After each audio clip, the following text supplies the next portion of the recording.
So I am excited to introduce these next two speakers because actually Mark Bowen, who's going to be one of the speakers, he was one of the first classes that I've taken, and I was starting my landscaping industry.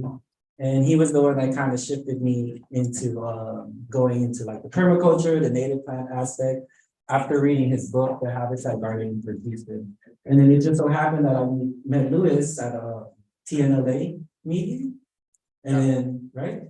Yeah, and then they just happened to be working with each other, and I was like, oh, y'all wanna present for the next Native Plant Society meeting? And they were all on board, so we are blessed with their presence. So I'm just gonna read a little bit about the speakers. So we have Mark Bowen is currently the product development manager of Vigo Garden. He's a certified nurseryman and permaculturalist. He's the author of the books Habitat Gardening for Houston and Southeast Texas, and the Naturalistic Landscaping for the Gulf Coast, as well as the Bayou Planting Guide booklet.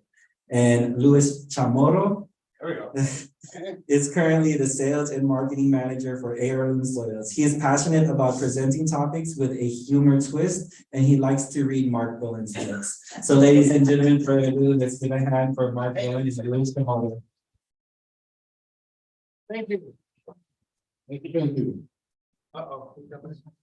First and foremost, I have giveaways from Heirloom Soils, and this piece of wood is very special because you can hover your phone on it or scan the QR code. And if you follow us on Instagram, that's how I'm going to choose the winners of the giveaways. So you have Instagram, great. If you don't, too bad. Okay. So I'm just going to start passing it out. There we go. I personally like to present with a humor twist. FYI, I'm not going to be doing a lot of talking today, but I do have Tourette's, and my tics are sniffing and blinking, and I am Colombian. Don't put the sniffing and the Colombian together, okay?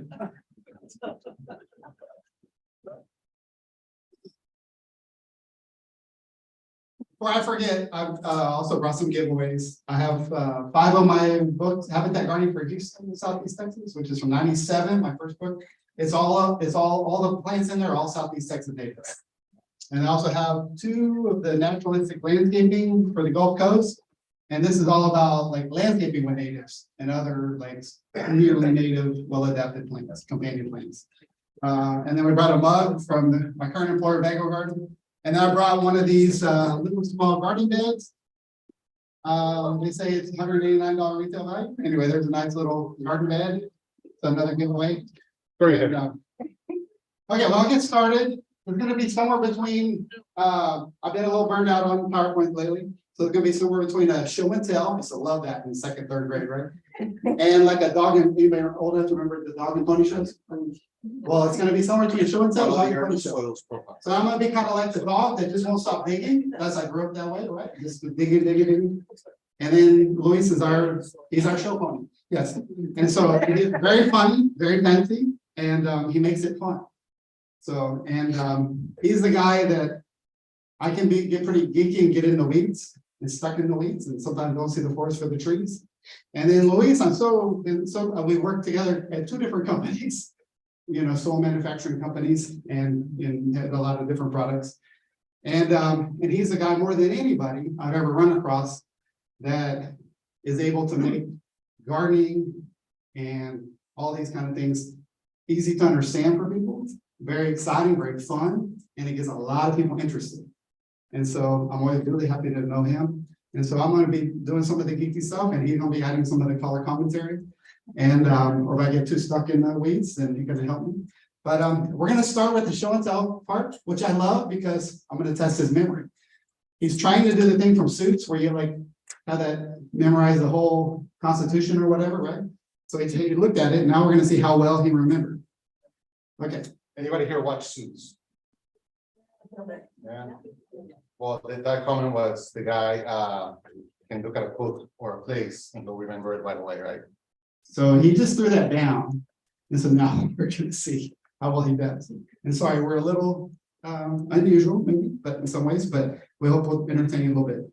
I'm going to say a few words about natives. So I cut my teeth being an organic native landscaper in my first couple decades in the industry, starting full-time in 1985. And then now I'm getting closer to finishing my second couple decades in the industry, being a product developer, you know. And my current employer, Vago Garden, they brought me in to help develop products for that company. And so I'm working with a lot of regional companies to get products made to our specs, and then it's bringing local companies more business, and then we're getting the product, out to some new audiences and that kind of thing. And then just real quick, where I learned how to make soils was actually my first couple decades being a landscaper. Because in '85, I couldn't find much of anything custom. So I started with, a little cement mixer, Ford 335 tractor with a half-yard bucket and a box blade, and custom mixed a lot of soils for my projects. And I was young, and it was hard to get work at first, being very young. And so I offered these 2-year guarantees, which was crazy. And I ended up having to work 7 days a week for a while, always trying to honor those guarantees. And you learn how to make soils right pretty quickly when you're on the hook for those guarantees. And so I had a question earlier. The question was, well, so what's different when it comes to native plants and soils? And that's a really good question, because from my perspective, it's real different. I know when I was first getting into it, fortunately, I had some really good mentors, but there's always that tendency, I want to go get some, and all that. And then you start learning, especially the mentors start helping you learn very quickly. Now you've got to be a student of observation in nature. And especially if you're interested in natives, you really got to be a student of, what is their world? And it's not the world of you go buy some conventional soil and throw your native plants in. It's kind of like you grow put rosemary or epazote or something in a real rich soil. What happens to the foliage when you're trying to cook with it? If it's too rich, it's not going to taste like a diddly squat. You learn real quick, well, the richest isn't always better. And with natives, it's similar. What's best is, people talk about mimicry these days. What's best is what's most suited to those natives. In many cases, that's something somewhat similar to what they're already growing in. But then sometimes you have to take into account, are they going to be growing in a little bit different environment? And maybe you're trying to mimic nature, you're trying to create a naturalistic situation, but maybe it's different in some ways. Maybe you're using plants that are a little out of their region, and you've got to think about, for example, hill country plants, right? So you think, well, we're not so upland here, right? We're going to have to use some berms to mimic, some upland, terrain. And so that's one of the big things I think that's very different with natives, trying to tune into them and, what they're like, which is one of the areas I liked, like Sally Wasowski's, native Texas plant book, because she always would have plants and their origin, and she would also talk about soils. And that's the other half of the story, of the plants, not just are they from Southeast Texas or wherever it is, but is it not the wimpy Echinacea purpurea? Is it Echinacea sanguinea, right, from a pine barren? It's going to be real different than somebody buying Echinacea purpurea from a seed catalog in Oregon, right? Real different, And so, or I can't. If I had a nickel for every time I went through a nursery in the summer and saw Virginia sweetspire looking really wimpy, and I go down and check that soil, and it's in a crazy well-drained soil. And it's like, well, of course, that's a fish out of water. That sweetspire wants to get in the ground. It's in a soil that's maybe great for Texas sage or Pavonia or something, but horrible, for Virginia sweetspire. So I'm throwing that out. And the other thing I like to throw out is just this coming from a guy who's been a good part of his living making soils and selling them. But what I will say is the soils are just tools, and you really want to tune into your situation. I've seen a whole lot of people where I've come out and they have all these problems and all their plants are, having serious trouble. And they somehow got the idea they just needed to raise everything like 12 inches or something. And then you see all their beautiful natives stressing, right? They're already there and all because they just changed the grade way too much. So if you've got a lot of wonderful trees or ones that you're interested in, you've got to be, real careful. And in some cases, you may just be amending very lightly. And then in other cases, if you're trying to create some contour and use a lot of like upland hill country type plants, yeah, you may need to do some berming and that kind of thing. but you've got to be, of course, real careful. And what I will say, I've also seen a lot of situations where people are banging their heads like I saw, Mark, was that you? You put Scarlet Buckeye on your Facebook? I love to watch his Facebook page. Okay. One of my favorites too. But I have seen some people, like, you go put a Scarlet Buckeye, say you're in Maryland, where you got that Beaumont clay or Bel Air. And you're gonna go, you got that clay, you go put in a little, I don't care how good the soil is. You put a little 6-inch bed right there, stick your Buckeye in, or something like Cornus Florida, Cornus Drummondii, flowering dogwood or roughleaf dogwood. And then what's gonna happen? It goes through that soil, hits that hard pan, and then it just goes out laterally, right? It's never gonna really put in those deep roots. If somebody just slaps down the soil on top of the clay, And then what happens when there's a bad windstorm, whatever, it's gonna either blow over or just never really develops because it can't get on down in there. And so that's one thing to think about is, and you see it on a bigger level with, say, American Beech, right? Because they're considered a climax community tree. So they usually want a soil that's mellowed out. It's like a, dogwood times 100, right? That's really mellowed, over eons. And so that's something to think about. Where I'm headed with that is one of my mentors was a guy named Malcolm Beck, who was like the father of commercial composting in Texas. And, he had a method he called the forest formula when you're doing soil. And that's that you're trying to recreate like that natural soil profile, like in a forest or even a prairie, where it goes down from being more like all soil and minerals down lower to then getting mixed with more organic matter as it goes up. Where it kind of mimics, that's the natural, that's what you find. But more commonly with landscaping projects, you see people slap new soil on top of old soil, and you run into these problems.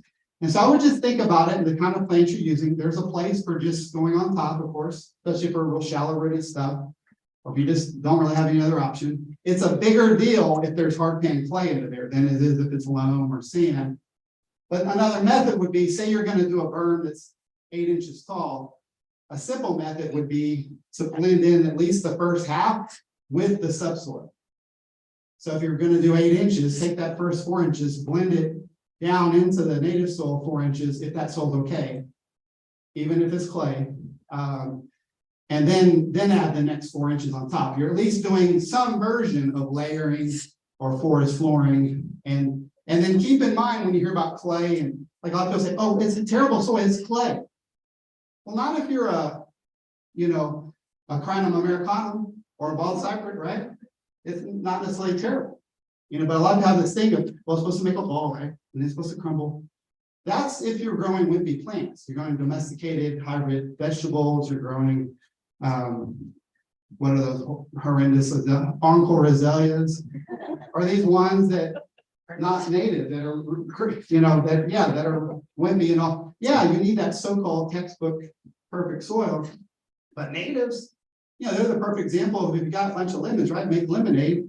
In many cases, all you're doing is maybe amending that soil. Like if it's real heavy clay and you've got plants that are, well adapted to it, maybe you're just trying to restore it to what it was like before the area was colonized. You're just trying to really get the organic matter back into it, and maybe that's all you need. So anyway, there's a little bit. I have a handout. I hope everybody got one. There's not enough. We're hoping couples can share. And it's got some different example soils. And I'm going to go through ingredients, and then I'm going to go a little bit into those for instance soils, which are kind of customized for certain types of plant communities, like Southeast Texas natives, hill country. And Archie, this is on you, the Chihuahuan one, because I think you had some landscape where you're using some interesting plants. I threw that one in there for fun. Hey, Mark, when your turns. Yeah. I'll say something funny. Don't lose your thought. Okay, ready? Yeah, same. Don't lose your thought. Okay. Okay. All right, so. Hi. Who's that right here? Theory Mon. The only person there. Okay, No, there's 33 people there. okay, well, he's the most good looking guy in there. Okay, so some of these recipes that Mark is giving you in this handout include a product and a component ingredient called expanded shell. Anybody know what expanded shell is? Anybody not know what expanded shell is? Okay, so You can take the shale. Shale, expanded shale, SHALE. All right, we're gonna start passing out. These are both the same thing, so if you don't mind passing around. So yeah, so I'm just gonna talk about expanded shell in a very simple term. This comes from the fracking process. When it's extracted from the ground, it's put in a kiln at 1800 degrees and it pops like popcorn. When it pops, it creates the reaction, changes the physical qualities of the shell, and it creates a very porous, on the microscopically, you see the porosity of the shell, but it's a honeycomb structure. A lot of people say, well, you need to put shell in organic matter to loosen the soil. But why? Why do we put organic matter into the soil to loosen the soil? Anybody know Because the why? microbes will get. Air. Yes and no. will move through, they'll get- Yes and no. But the most important part is because of that disruptor. Okay? Who here has teenagers? Who here has a boy teenager? Who here has a girl teenager? Okay. So imagine your boy is dating some girl and he's gonna make out with her for the first time. You're like, no, he's not, right? And you get in front of them, in between them, you're the disruptor. They cannot make out with you in the middle. Three particles bond. They're sticky, so they're always wanting to bond. And expanded shell organic matter gets in between those particles. And with time, those particles don't stick together. And that's how it works inside the soil.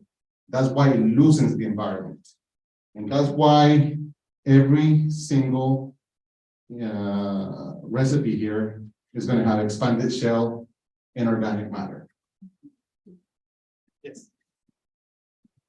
And one other great thing is, speaking of azaleas, I have a lot of projects I visit, people say, I don't know what happened. They all died, and then they said, well, it used to be like 12 inches high, right? And then you see they're dead, it's gone down to like nothing. And then they've got iron chlorosis and cotton root rot and petal blight and all kinds of things. And it's like, yeah, it shrunk all the way down, right? And so one of the things with shale is, one of the problems is it blows people away to find out that most soils that you buy have no soil in it. They're soilless soils, which is pretty crazy. So why is that? Well, partly because it used to be common once way back, people put all this like topsoil in a pit, and of course it bring nut grass and ragweed and all these invasives into your project. So they're like, oh, we'll just leave the soil out. We'll just do soulless soil. And and so they're big, it's okay if you're doing seeds, right? For some things that may not matter, but for in the ground plants, especially if you're trying to create a berm, that's a big deal. And say you're not playing azalea, but you're playing something from the hill country, yellow buckeye, or Texas mountain laurel, or something like that. You want it to stay a berm, or even beeches, right? They're more from upland environments. Then that's where something like shale comes in, because it gives you good drainage. And then it doesn't ever decompose, so it has like clay properties, but it's easy to work with. It gives you great drainage. So we're going to move on, get it haphazardly, do some different ingredients. Next one is sandy loam topsoil, composted sandy loam topsoil. All right, so this may look real basic, but it's real important. So topsoil, you got to be careful. If you go to some store and order topsoil, you're not careful, you end up with something that came out of the Hockley Prairie ahead of some development, right? They're gonna mine it all out of the pit, right? They're gonna go sell it to somebody, and then when they sell you your house, you buy soil back, right? So it's a really big double dip. It's a great record, but the worst part is it's out of a big pit, and it's loaded with nutgrass and ragweed and all kinds of noxious weeds. And so what do? You have that soulless mix. If you want to burn it shrinks to nothing, or what? And so one of the things that's come out in the industry, there's a few companies out there, and Heirloom Salt is an incredible company. They're not the only ones that does this. There's a few others. You just have to ask, but they're probably the ones the best at it. And so there are some companies where they're actually composting the topsoil, and what that's doing, that's pasteurizing. So that then it's killing out weed seeds and other things too.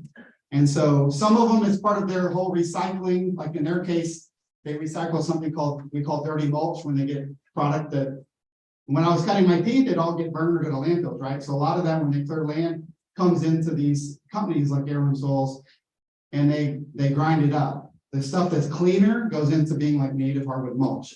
The stuff that's dirtier, often it gets ground up too, and then the soil fines in there, the sediment in there ends up getting cooked, and they can screen it back out, and that's a version of composted topsoil. And so the good thing about that is it has more organic matter in it. It's usually a little bit more loamy, and then it's been pasteurized so that you can put it in your landscape with minimal risk or no risk of having a bunch of noxious weeds. And then you can combine things like topsoil and sand if you need it, and things like shale, and get the right soil profile. Because it's usually not as simple as just all topsoil or all sand, or all shale. And then before I forget, please, for God's sakes, don't use bank sand. I'm going to show a couple sands, but that's one that's got a lot of clay and got a whole lot of weeds. So that's one. Don't use raw topsoil. So you go to a store, don't ever ask for, I want topsoil. That's trouble. You can ask for composted topsoil, see what they have, look into it, and then don't ever order bank sand because you're bringing all these weeds. You used to see it a lot, right? Put bank sand on your lawn every spring. And then, Scots and others love it, right? You need to be on weeding feast, right? It's quite the cycle, right? But no, you want to avoid all that. The last thing you want to do is bring in invasives, right? So, all right, let's keep going. So speaking of sand, you got two sand. Let's start with mortar sand. So mortar sand is a wash sand. So it goes through a centrifuge and is washed. And so it's not going to have the weed seed. It's not going to have the clay. It's going to be a little bit coarser. And so for like a basic landscape type mix, if there's going to be a sand in it, like a multifunctional landscape mix, this is probably the one you want. Mortar sand, aka clay sand. Anyway, that's the one you want. And later I'm going to go through these recipes and you'll think, okay, I see how you put it together. And in the end, I'm trying to mimic, from studying these soils and ecosystems over the years, I'm trying to mimic nature to an extent, but I'm also keeping in mind some of the different kinds of environments people are going to use the soils. All right, so next is concrete sand. Okay, so there was a question. Okay. There was a question, is it okay if I touch it? Yes, it's okay if you touch it. I said, eat it if you want. It's all everything here is all natural. So. Renee, who's Renee? Renee. Okay. What a price. Wow. Okay, all right, so next we're passing around concrete sand. Actually, I'm sorry. On the recipes, it's concrete sand. When I went to Heirloom Soils, they had torpedo sand. I love both of them. They're a tiny bit different. Some people tell you they're the same. Torpedo sand is a little finer than concrete sand, and often it has a little bit higher iron content. But what's going around is torpedo sand. Concrete sand, you'll notice there's like more, it's a little bit coarser, and there's more like what you might call tiny little pebbles. And these are good if you are working with like cacti or succulents or something, Mediterranean or whatever, where you need a little bit coarser sand, and we want the soil to have what we call better internal drainage. So this is torpedo sand and torpedo and concrete are pretty close, but a little bit different. All right, we're gonna keep moving here. Decomposed granite gravel. They also call this DG. So this comes, a lot of this comes from like Burnett County, up in the hill country. And even the shale, I want to highlight this stuff. Even the expanded shale, is a Texas product. So there's that, and I usually am trying to work with bioregional type products, I think it's a big part of the whole native ecological thing. So decomposed granite might be like, why are you showing this? What would this have to do with the soil blend? So this is gravel, granite gravel that's coming from the hill country. And you'll see I have this I think I have it in the hill country blend and the Chihuahua desert blend. Because of course, one of the things in terms of mimicking is getting some of that soil in there. Just like I'm also spent a lot of my career as a commercial composter. I always like to get some microbes from the native soil from the property in there, and other places. And so when you're doing a soil, ideally you want to get some of the natural minerals, into play. you know, and so, the granite sand does that. You've got a lot of granite, you know, all the way down the Chihuahua Desert, you know, up to the hill country. So, and then also it fits in terms of the soil profile of helping the plants do well. Let's go ahead and do, limestone. So I think, well, why in the world would somebody put limestone in the soil? Well, you start kicking around the so-called dirt, you know, out in West Texas and going down into the Chihuahuan Desert, you're gonna see what looks like a lot of limestone, and yes, there's a ton of limestone in those soils. And so I do have that in the Chihuahuan Desert blend. And I do have this bigger size on purpose, because you want some variation of size. You know, like, ideally, like if, I think that blend also have the decomposed granite gravel, which is smaller. There's some concrete sand, limestone's a little bit bigger. It's good to have different particle sizes. And along those lines, let's do aged pine bark. Okay. While we're talking about particle sizes, so I had like contradictory things influencing me so I had Malcolm Beck on one side mentoring me on commercial composting, and compost is better than pine bark and all this. And he enlightened me that a lot of people making pine bark with cheat and add like fly ash to it to blacken it, which has got tons of contaminants. But so then I ran into people like Lynn Lowry and Will Fleming were like using a lot of pine bark, you know, and doing old school soil blending and all. And then it's like, well, Malcolm says, you know, I was a lot younger then. Malcolm says compost is a lot better. It's, well, it's good to have that mixture of organic, you know, compost and pine bark, as long as it's natural and not treated. If it's chunky, this one's only a little bit chunky. It really helps with what's called void space. And for plants that need halfway decent drainage, void space is important. So it gives you more place for oxygen, you know, you have better aeration. And so like expanded shield does that in terms of a mineral, you know, in terms of a clay, it gives you void space. And like chunky pine bark also gives you some openings, so you have better aeration and you're less likely to have disease problems. You know, and then maybe you have the drainage that just, you know, the plant needs. So that's another thing to think about. And then the other thing is, you know, you want to have organic matter that lasts for different periods of time. And so if you have, like, say you have all fine compost, it may be great, but may not last really long. If you do have some chunks of some really old native mulch, or almost like fungal compost, or some old pine bark, you know, that's going to last longer. And so it's important to have those things at different lengths. Just like you see in fertilizer, like micro, on purpose, you know, so Mike Saran put there's some things in there that act real quickly, and others that take longer, like alfalfa meal. And it's important to have those different ages, so you get some quick and you have some duration. So, all right, let's keep going. Fungal compost. Okay, before you go to fungal compost. Who's Brooklyn? Brooklyn, Yeah. you got a t-shirt, what size? I have a medium and an extra large right now. Or a hat, or a bottle opener. Or a soil bag. A bag of soil. You want to your potting mix or the cactus blend? Or the hat? Or sticker?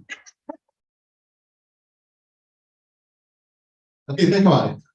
Okay, so before he talks about compost, who here knows how compost is made and why compost breaks down the way it does?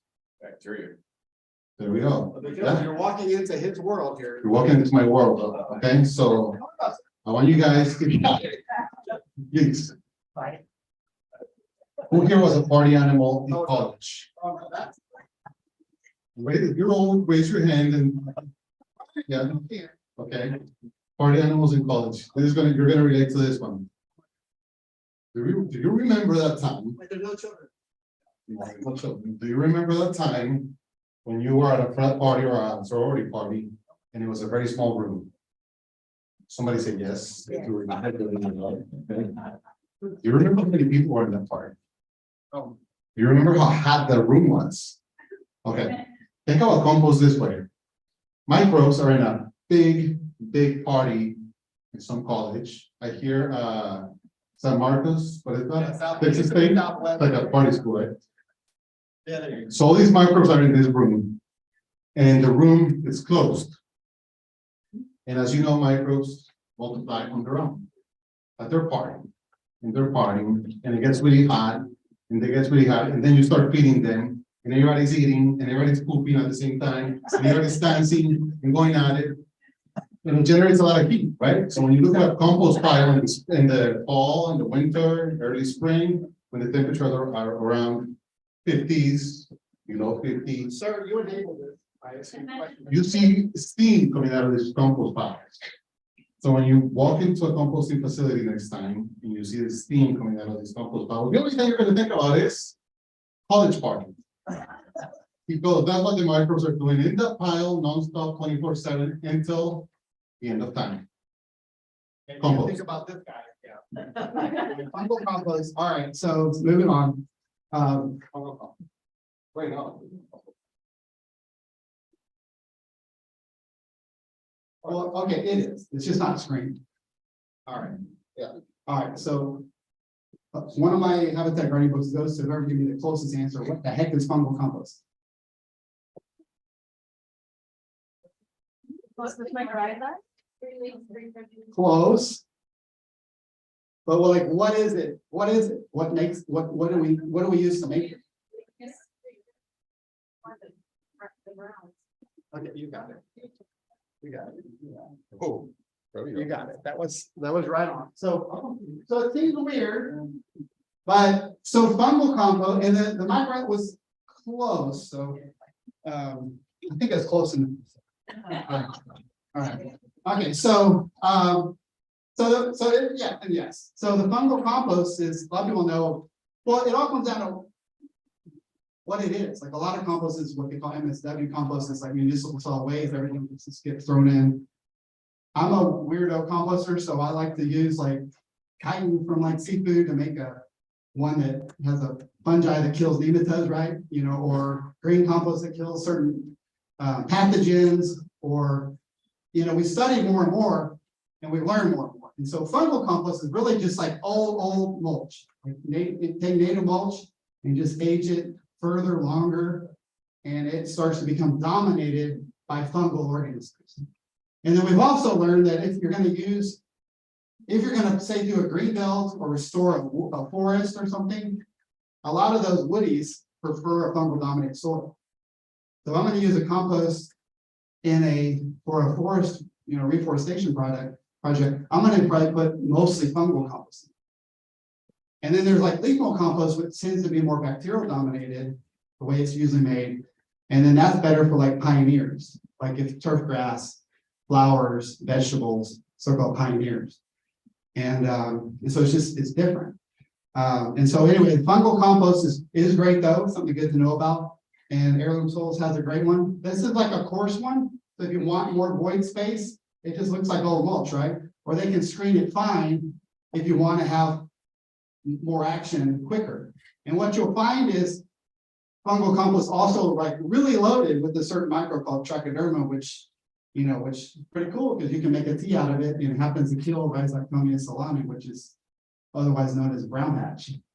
So it's right there. Most fungal compost piles, it's chock full of all kinds of microbes. And anyway, it's a soil ingredient. It's a great one.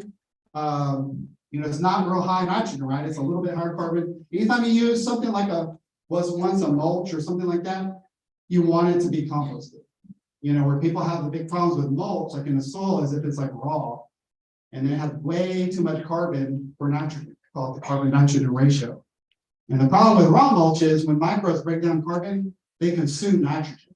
So if you have a really high carbon ratio, then you're looking at your plants wondering why they're all stunted and yellow, or you have to use a lot more fertilizer. So the more it's composted, the more that drops down. And then of course, fungal compost is loaded with potassium micronutrients, as well, whereas leaf mold has a little bit more nitrogen and phosphorus. Oh, you already did leaf mold? No. Uh-oh, it escaped. Oh, here it is. Okay, leaf mold compost. I'll get it started here. So leaf mold compost, there you go. It has, it's mostly leaves. And then some people do add like a little bit of manure, which I think is okay if it's coming from local stables and it's just a fractional amount. I know some people are like, well, what about the hormones and the antibiotics and all that stuff? And yes, it's a concern. I like to stick with mom and pop stables. I've composted commercially for a long, long time and doing a lot of testing, and usually after commercial composting, after 6 months, anything that was in there as far as that nasty stuff, it tests out as, as negligible. So it's just something to keep in mind, and a lot of people compost for a lot longer. And so I think using trace amounts, it does give you a little bit more nitrogen. It does kind of speed things up a little bit. I think in small amounts, it can be a good thing. Of course, even better is if you know a farmer and somebody has too much, or whatever it is. And it's fine if it's poultry or horse or whatever, if you're gonna do a full composting cycle. Like poultry, it tends to be a little higher salt, but if you're running it through a full cycle, that's fine. So those salts are gonna work their way out. So, let's keep going. You want? No, it's here. Yeah, let's go to this stuff. So we're about to go to, I'm sorry, let's do cottonseed meal real quick. All right, and so getting into the nutrient side, as a commercial blender, like I'm a big fan of microlife, love microlife. As a commercial blender, sometimes we've got these projects, it's a commercial green roof or bioswale or whatever it is, and we have to be able to hit a certain price point, and we're often competing against the conventional chemical, whatever, and we're trying to get there, and say over the long term, like this will pay better return on investment over the long term, right? And so I love microlife. It's a wonderful mix. It makes it so much easier. Commercially, I've got to get to something that's not sold as a fertilizer, that's sold as an animal feed, so I can get it at a more economical rate for commercial. So one of the things I go to get more nitrogen in there is cottonseed meal, and then in some cases alfalfa meal. But cottonseed meal more commonly, some people might be surprised to know, like this came from Southern Cotton Oil, which is sold as animal feed. It also happens to have a 6:1 analysis. So if I'm trying to get a little nitrogen in there, a little bit of phosphorus, then this is a very economical way to do it. In many cases we're doing these blends, and then somewhere along the way, we'll blend this in. And then I'm not gonna, just for the sake of time, I'm not gonna pass it all around, but I will do azomite. Let's do azomite. You got the bag and this. But usually we're doing a blend like these recipes, and you can see there's some other nutrients, and then somewhere I'm blending these in, and then trying to get to where it's a well-balanced product, and it mimics what might be in nature as well as possible. And so this is, I haven't brought a few, but just for the sake of time, I'll pass around one, which you can find everywhere. This is azomite, which is out there. So it's a mineral product. You can find a lot of garden centers. It's good, it's very well balanced. A lot of the soils you see out there, especially if you've got a new home and it's been sprayed or it's the builder's fill or whatever, they're often mineral depleted. Compost and fungal compost have minerals, but a lot of that's going to be shorter term, whereas something like azomite is going to last usually like 5-10 years. Now, commercially, this is something like residentially, you can find it almost everywhere. I highly recommend working azomite into your blends. And then if you ever get it, if you're a landscaper, you get into larger scale projects, you can get, there are some other options too, like commercial I use like granite sand, if I'm doing hill country type soils. Sometimes I use Texas green sand, I'm doing something like a Southeast Texas type, that glauconite comes from Northeast Texas. Basalt sands like up near Dallas, if you heard of black star gravel, that's like the pines. And those are all chock full of minerals, they're all great. And they're a little bit different in some ways, but they're all wonderful. Or you can mix them all, whichever. Or you want to keep it easy, you can just buy the azomite, it's everywhere. Yes. So has anybody here used azomite? Good, perfect. So azomite is the micro nutrients. Fertilizer is the macro nutrients. So the thing about soils and plant performance is that you want to have trace minerals so the plant can absorb the food from the macro, which is the fertilizer. That way it's balanced. When you have both balanced products in the soil, your plant is going to have better performance. Think about it as a human body. If you have good nutrition, you take your vitamins, you're absorbing those nutrients. If you don't, like think about going to Taco Bell 5 times a day. What you're gonna do? You're not gonna absorb anything. It's just gonna be a big mess, right? So it's good. So, same with plants. That's a good one. All right. Next is I'm gonna pass around ag molasses. So this is, I think, a really important ingredient. So you talking about mycorrhizae, I love mycorrhizae. Just keep in mind though, if you buy some potting mix and it's inoculated with, I'm not a big fan of peat moss. I use compost with cocoa coir instead. But say you buy like commonly you see these peat potting soils, seed mixes or whatever, inoculated mycorrhizae. If it doesn't have a food source, it sits in somewhere else forever, you're gonna lose a lot of those microbes. And so one of the things people like me do as organic soil blenders is I add a food source for mycorrhizae. And add molasses is probably my favorite. So this is like, I like that, like, well, I can't even get any more of that. I like the blackstrap molasses for my waffle, whatever. And so this is molasses, but they haven't taken the sulfur out, like if you buy blackstrap, you know, and the sulfur is fine for, especially for our soils here. And so ag molasses has a lot of potassium micronutrients, a lot of sugars, and it's a great food source for mycorrhizae. What are mycorrhizae? Bacteria. You already got the book.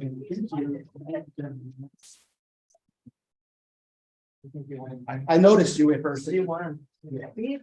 So, all right, so mycorrhizae are fungal organisms that colonize around the roots. And they do a lot of things. They help plants take up more nutrients. They help the roots develop more. It's a symbiotic relationship. They help in so many ways. And inoculating soils, even your potting soils, whatever, the mycorrhizae is a really great thing. But if you don't have them, like sometimes I run into people that are trying to learn composting and they're real bummed out. They really thought they made the perfect compost and they got it tested. Like the soil microbiome is terrible. I don't understand. Well, it did its thing and it worked its way down. And then the microbes got to a point where it's so broken down, they lost a lot of their favorite food sources and went dormant or died off or whatever. And it's like, you know, if you charge that back up a little bit, they're probably, a lot of them are still there. And so that's one thing to think about. If for some reason you're not going to get to it, whatever it is, or they're not going to have natural food sources out wherever you're putting them, you might throw a little ag molasses in there to kind of tie them over. You know, once they're in the landscape or garden for a while, they're going to start finding ways to stay alive. So, all right, let me show. I'm going to show you a few things real quick. So we're about to go into the recipes, but well, let's do the recipes real quick. So,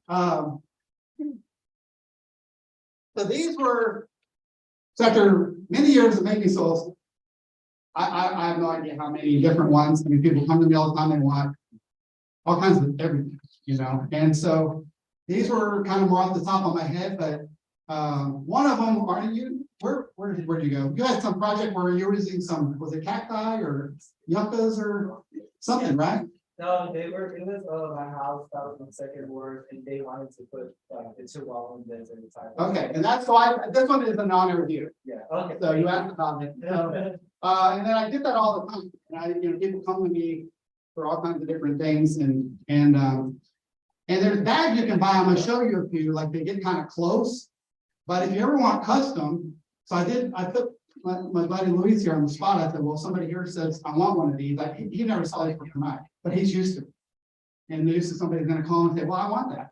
So what's your minimum? And so just so in case you don't know, if you have a project, if you have at least a 10-yard, if you need at least 10 yards, you can get one of these made. You're going to do a Southeast Texas native landscape or hill country or Tron desert one.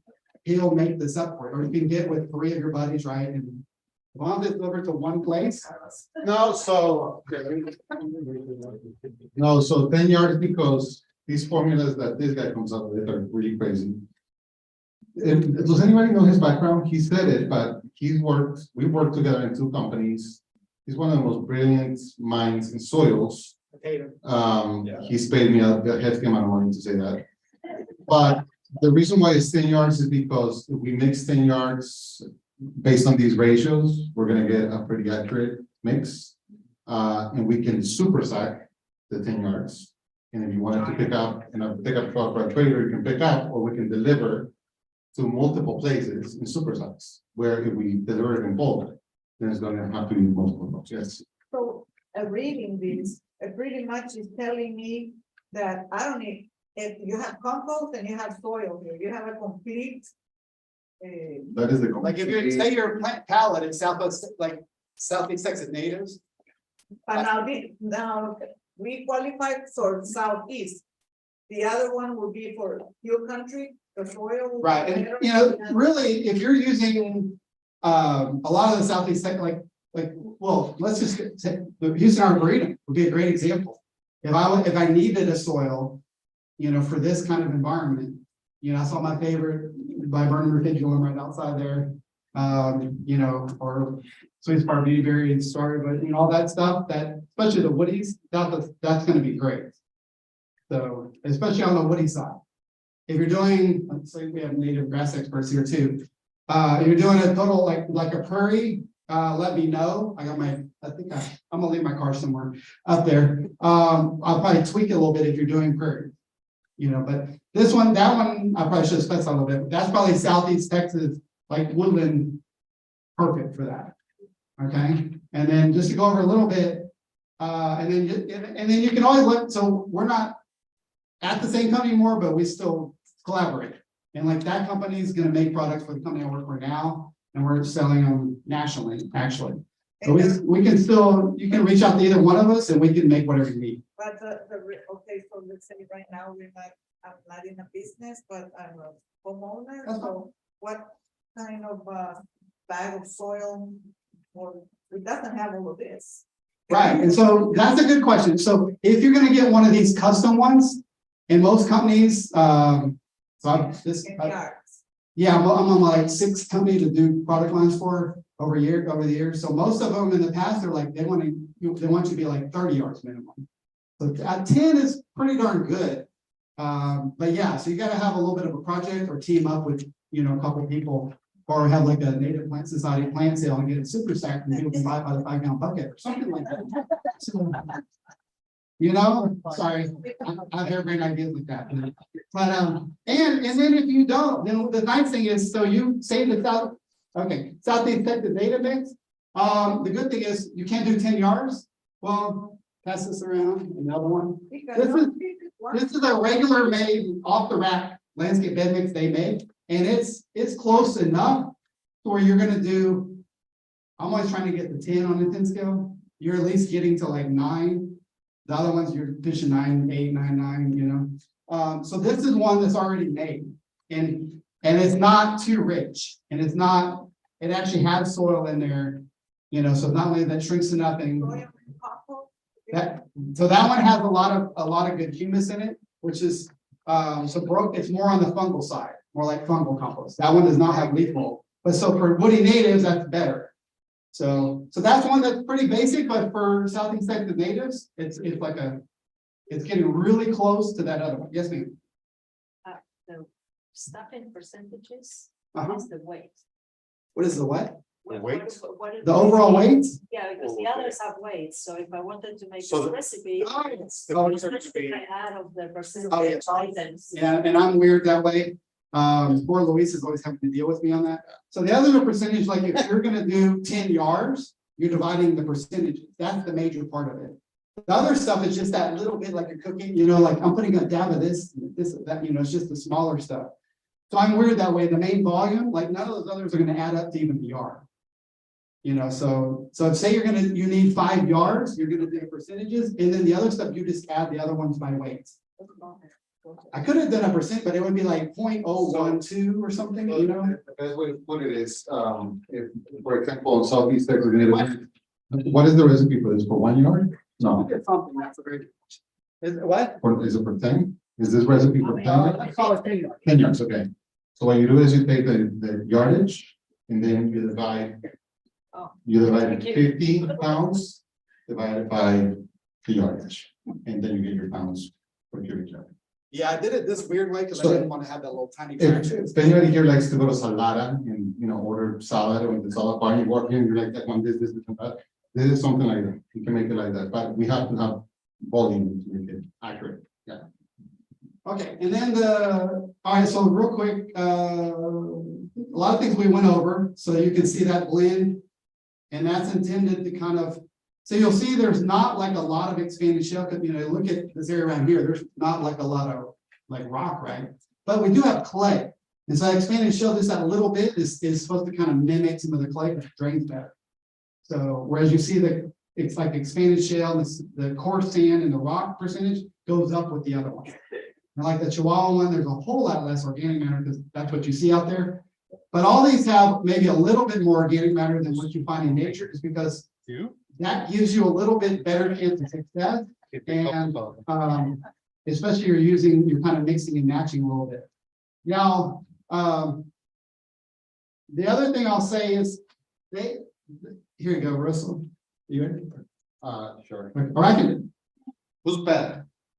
We like a soil? Sure. Yeah. Okay, so this is a road clip. Maybe like, well, I thought he said not too rich on the natives and all this. So, yes, that is true. But say anybody here like a cottage gardener? Anybody like to mix and match natives and some perennials and all that? So this is for those that are gonna do some mixing and matching, period, right? There's some good sales around, there's some, I like a cottage look, I don't want just, I want more of this or that or whatever, and then they use the natives as the foundation, right? And then kind of have some razzle dazzle with some other stuff. That's just for you. So if you're doing some natives, you got some Gulf Coast penstemon and some some good other native, there you go, Turk's cap, some others. And then you want to mix in some of those kind of sort of nearly native, some of those perennials that are the heirloom perennial, kind of thing. This will let you kind of mix and match, if you're going to do that.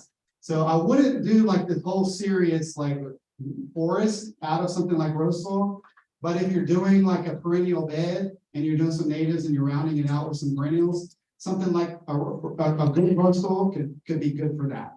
So yes, ma'am. It's good. Oh, she said, what about herbs? For really herbaceous herbs, yes. It's too rich for like a lot of like episote or a lot of Mediterraneans because it's gonna make them grow too much, and then they're not gonna have the same like spice level. So no, you want they actually have a veggie herb which would be really good for that. It's kind of more adjusted, for herbs because you want it to be a little less rich. Unless we're talking herbaceous herbs, and so that is the quandary. Like lemongrass is going to love a richer, but then episote, Mexican oregano, some of those they're not going to like it as rich. So, but they have a veggie herb that's good on average for herbs. You got a question for your Question. So what would you use if you're propagating native plants and you're using it in pots while you're growing them out? As you're growing them out? And they're starting at what stage? Cuttings? 4-inch pots and seeds in 4-inch pots. Okay, so for cuttings, where'd it go? So for cuttings, I would use like they have this Works potting soil. So this one's not ultralight, but it's fairly light.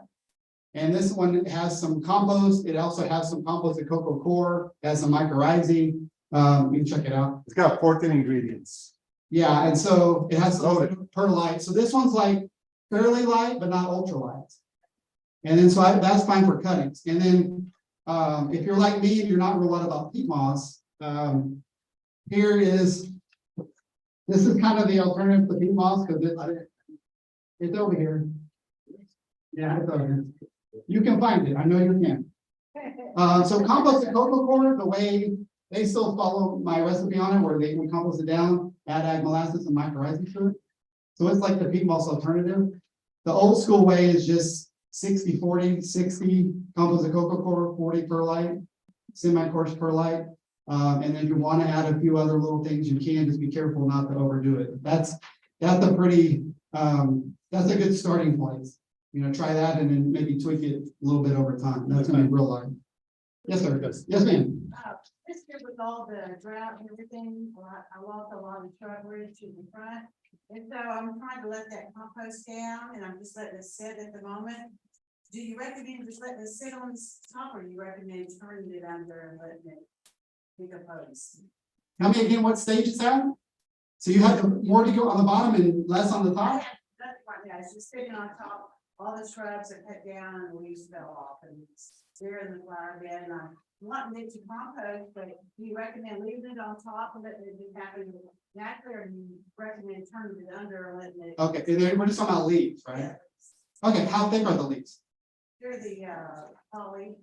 Okay, one way you can do, so I'm a certified permaculturist. I love and it's with soil prep too, the whole layering permaculture method. That can be fine if you've got time and doing a lot of like small plants.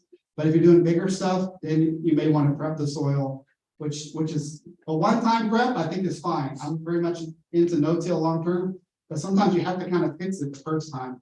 But back to that, if you can take it out, compost it, of course you don't, because in nature abhors a vacuum, then you have weeds or erosion. So if you do that, you need to put down some native mulch or whatever. Or if you can thin them down to like an inch or two and then just mulch over them, and it's going to convert it, they're going to get converted to humus. Same thing in your beds. I mean, please don't let the mobile, y'all know better. Don't let the guys blow out your beds. Yeah, I try to get it thinned down and then mulch over. It's too thick, compost. Another question? Yes, ma'am. So if we already have existing beds planted, Right. and we don't know how good our soil is, do you recommend testing it or just amending it? Because we should, or, Yeah, the nice thing is if you follow like a real basic book on the, organic methods for this kind of, you may have to find it on Amazon now or wherever, it is still Howard Garrett's The Organic Manual. It's a simple little book. It's a kind of a primer on prep. If you follow that program, little by little, if you have weird problems, they're gonna gradually start correcting. But if you want to get a good baseline, which when I was in my project days, I always like to get that baseline. My favorite is Texas Plant and Soil Labs down in Edinburgh, Texas, and you can ask for organic recommendations, tell them your own native plants, and they'll nail it for you. Again, that's Texas Plant and Soil Labs.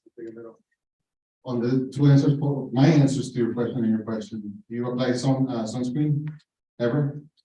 Do you apply sunscreen? Yes, okay, so you rub it in, right?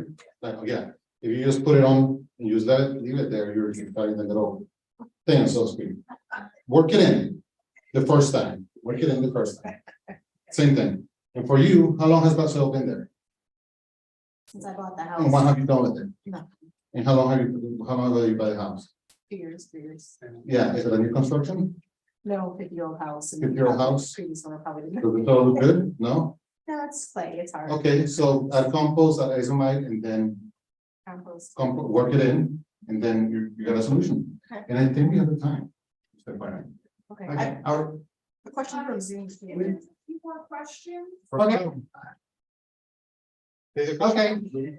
All right, and just real quick, so the Hill Country Native blend, so here's like the custom one. One way to get pretty close would be to use that like landscape bed mix, and then they also have like a cactus succulent mix. And what you could do is do like 2 parts of the landscape bed mix, the 1 part cactus succulent mix, you're gonna get close. And then the regular cactus succulent mix is gonna be fairly close to that Chihuahuan desert one. But that other one's a little bit more customized. So, okay, any more questions? There was one from Zoom. Can you address why you mentioned green sand? Why, which isn't a sand, but a mineral, also why, if we should do soil testing before we Okay. do any mineral. So fertilizer? green sand, like granite sand, like the salt sand, and the good thing here, we're blessed with some wonderful minerals. And so green sand, otherwise known as glauconite, I would say is a great ingredient, especially if you're doing like Southeast Texas natives. That's probably the one to use to get the minerals back in your soil. And it lasts for like 5 to 10 years. So, and then back to the soil testing, what Louise is saying and what you'll see in the organic manual is right. You go organic and you do these certain methods and stop using the harsh chemicals and all. It's gonna, if your pH is, you've got something way out of whack, it's probably gonna start coming back into line. That's the neat thing about it. But I will say, if you have the means, I think it's great to get a baseline soil test. And that's my favorites, that Texas Plant and Soil Labs. I think they have they're one of the few that can do organic recommendations really well. You can put what you're growing. I think sometimes it's good to have that baseline because, like, say, here's a good example. Say you want one of these custom soils, and they say, hey, you don't need any phosphorus, or you don't need any nitrogen, you don't need any potassium. Well, guess what? You're getting a custom mix or whatever it is, you cannot spend the money on that thing. And so it's way more cost efficient. And the other thing is, keep in mind, more is not always better. Like a lot of people, it got crazy, right? You had the super bloom and then triple super, 57% that's all chemical, right? They treat phosphate with sulfuric acid to make it like crazy. Whereas natural soft rock phosphate is like 18%, that's all you ever need.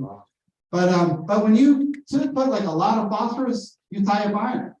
You put a lot of nitrogen, you inhibit potassium uptake. So just keep in mind too, more is not always better. That's why I like the soil tests, because they help you not waste money, and in some cases, not add things that you don't need and might cause problems. So, any other questions? Yes, sir. I've heard a lot lately about cover crops, and talk about molasses and microbes, people talk about root exudates from the plants. I don't know, what do you think about that? Massive fan of cover crops, whether it's farming, big fan of, vetch, rye, clover. And then also I love native cover crops, like if you're doing something hill country, a lot of people are like, well, I can't seem to get blue moss to naturalize, right? Well, one thing to keep in mind, whether they naturalize or not, guess what? They're nitrogen fixers. Just like Texas redbuds are nitrogen fixers. A lot of people don't realize that. And so You need the flowers too. yeah, there you go. So if you're trying to stay native, you don't really want to use some of those more like ag type cover crops. I'll start going to the plants, some of them, and then start studying them a little bit more. And what you'll find is a lot of those native so-called biennials or perennials, or even some of the woodies. There's a reason why you'll see red buds and wax myrtles out ahead of woodland areas as it's growing, because they're fixing nitrogen, they're preparing the soil for what's coming next. 100 years plus later, maybe you have American beech coming, right? But those other pioneer woodies are preparing it. Same thing with some of the perennials and others. I'm sorry, wax myrtle does fix nitrogen. Yes, sir. So like, when we're like landscaping our houses or whatever, and then we have like an annual bed for like, for showing flowers or whatever, showing native flowers. Like in the natural landscape, there's like succession, so it would go to like, it'll turn into a grass field and then eventually a forest. But what if we want to keep it an annual bed with, herbaceous flowers? Would you say that annually we have to keep putting bacteria dominated compost or? Oh, good question. Okay, so you get my other book. Oh, I have both books already. You have both? Yeah. What else? It's a repeat. You get a mug. I'm sorry. I'll take that one. I do have another one, but I didn't bring. So that's a good question. So yeah, what if you want? And like that's something to think about, right? If you're doing a lot of veggies, you want a bacteria dominated like leaf mold, right? You're doing woodies, you want the fungal, and there's other ones. You're going to see more like so-called specialized compost, let's just say. But yes, that's a good example. If you're going to keep growing like pioneer type plants, and that's why kind of the rose soil we keep more leaf mold in it. So like, okay, that one, a lot of rose soils, they're really pretty multifunctional these days. The roses, perennials, blooming plants. So that's like on purpose, we don't get into it, but that's why my recipe for that is a little bit more bacterial dominated. So it's a lot of those bloomers, just accounting for what people are going to do, right? A lot of perennials and all. And so that one's kind of leans that way a little bit. That's a really good question, something to think about. And if you ever want to test your soil biology, you can too. Like we use it at the ground up. That there's a company called Earthport. There's others too, like Lane Ingram's great and all that. One we like is called Earthport. If you ever want to send off your soil, test it for the microbiology. You can kind of see where you are. Perfect. I think we're done. Yeah. Yeah. So I need to know who Lorena is. Lorena, you like a hat? Yes, you like a hat. Sure. Yeah. Pick your color real quick. Now, why you did that? Hayden Marie. Yeah, hat. Green, perfect. Okay, and then I have bottle openers. Whoever wants to approach me and get a bottle opener. These are called credit card bottle openers. You keep it in your credit card and your wallet, and you can only use them for Topo Chicos. Okay. I have cards. Yeah, sure. They have stickers. If anybody wants stickers, just approach me. And I have $1 that I found here. So if you like this talk, please make sure to give us some feedback on social media. I don't know if you can give feedback on Bagel. They can. Yeah, so Bagel, Bagel like Lego, Bagel Garden. Yes, Can you just give us a little information about the Vigo Garden? absolutely. Don't go. Bagel. Yeah, so that's my current gig, and They brought me into round, they make a lot of gadgets, you know, like beds, and there's got greenhouses coming out and modular chicken, all kinds of different things, you know. But they're trying to make it very easy, you know, and so that's kind of what it's all about, where you can, you know, get your whole system. And they brought me in, but they also want the soils and the mulches and all that good stuff, you know, too. So anyway, you can check us out, agrogarden.com. That's what we're about, is making things easy. And then what we're doing is we're trying to work with a lot of local manufacturers to help bring them more business and then get their products further out there. Like we do a lot of e-commerce and that kind of thing. I'm trying to make it fun. So I'll leave some cards up there. Anybody wants to reach out, or you want some kind of weird custom soil, happy to talk to Louise, or just try to help you do your own, if you want to make your own soil, you know, whatever. And then also I want to say it's a real honor to be here. I know there's a lot of like native plant legends in this room that I recognize, and I feel it's a real honor to be in the presence of, you know, so many of them. So thank you.